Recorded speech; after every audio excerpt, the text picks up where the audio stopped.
Selamat pagi Bapak, Ibu, dan Saudara yang dikasihi Tuhan Yesus. Bertemu kembali dengan Embun Surgawi pada pagi hari ini. Mari kita akan merenungkan firman Tuhan bersama-sama yang diambil dari kitab Injil Yohanes pasal yang ke-9 ayat yang ke-4. Demikianlah bunyi firman Tuhan. Kita harus mengerjakan pekerjaan Dia yang mengutus aku selama masih siang. Akan datang malam di mana tidak ada seorang pun yang dapat bekerja.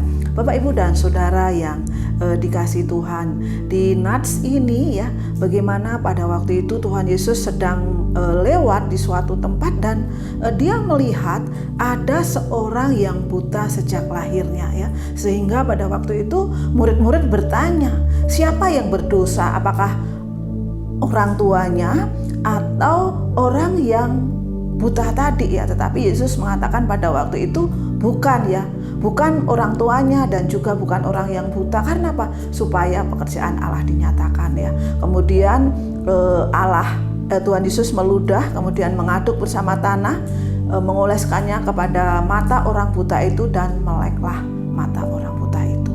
Luar biasa sekali bagaimana Tuhan Yesus bekerja siang itu, bertemu dengan orang buta dan menyembuhkan. Di ayat yang keempat dikatakan kita harus mengerjakan pekerjaan Dia yang mengutus aku selama masih siang. Pada waktu ini kalau kita melihat ya, siang hari ini adalah waktu yang baik untuk kita melakukan aktivitas, waktu yang baik untuk kita melakukan banyak hal di dalam kehidupan ini. Tetapi di zaman postmodern ini kadang-kadang siang itu nggak cukup ya, sehingga waktu malam pun harus bekerja ya, bahkan sampai matahari terbenam atau matahari terbit lagi masih bekerja. Bapak, Ibu, dan Saudara yang dikasihi Tuhan, Tuhan memberikan kita dua waktu, yang memberikan menciptakan siang, menciptakan malam, yang mana siang itu baiknya untuk bekerja.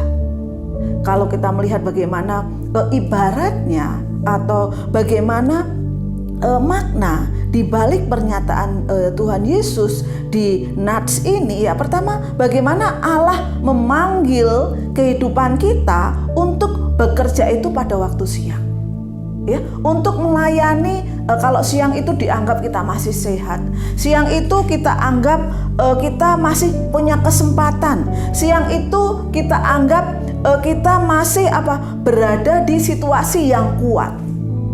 Nah, Allah ingin ya bahwa ketika kita masih di posisi siang, sehat, kuat, masih punya kesempatan untuk melayani, mari kita melayani.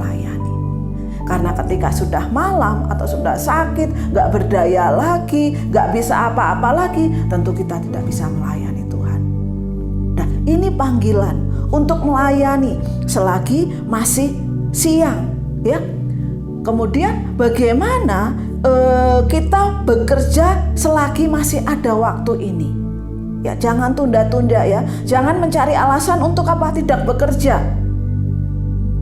jangan mencari alasan untuk tidak melakukan sesuatu. Ini masih siang, mari kita bekerja keras. Ini masih siang, mari kita melayani. Karena akan datang pada waktu malam, akan datang pada waktu kita nggak bisa melayani, akan datang pada saatnya mungkin kita nggak bisa berbuat apa-apa lagi untuk melayani Tuhan.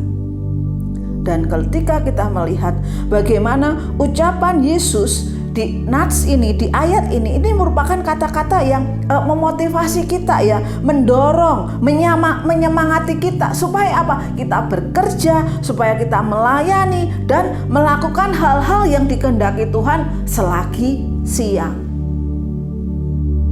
Bapak, Ibu, dan Saudara yang dikasihi Tuhan, sebenarnya memang ada batas waktu dalam kehidupan kita ya. Suatu hari nanti kita dipanggil Tuhan, kita nggak tahu. Suatu hari nanti kita ada kendala-kendala, mungkin kesehatan kita yang menjadi kendala untuk kita bekerja melayani Tuhan. Ini waktu yang baik. Selagi masih siang, mari kita akan melayani Tuhan. Dan ketika datangnya malam, kita sudah siap. Bagaimana pergumulan kita? Apakah kita siap melayani Tuhan selagi masih siang, selagi masih kuat, selagi masih diberi kesempatan, selagi kita mempunyai tubuh yang kuat? Itu pilihan kita. Dan biarlah pagi hari ini renungan ini menguatkan kita, mengingatkan kita. Selamat pagi, Tuhan Yesus memberkati.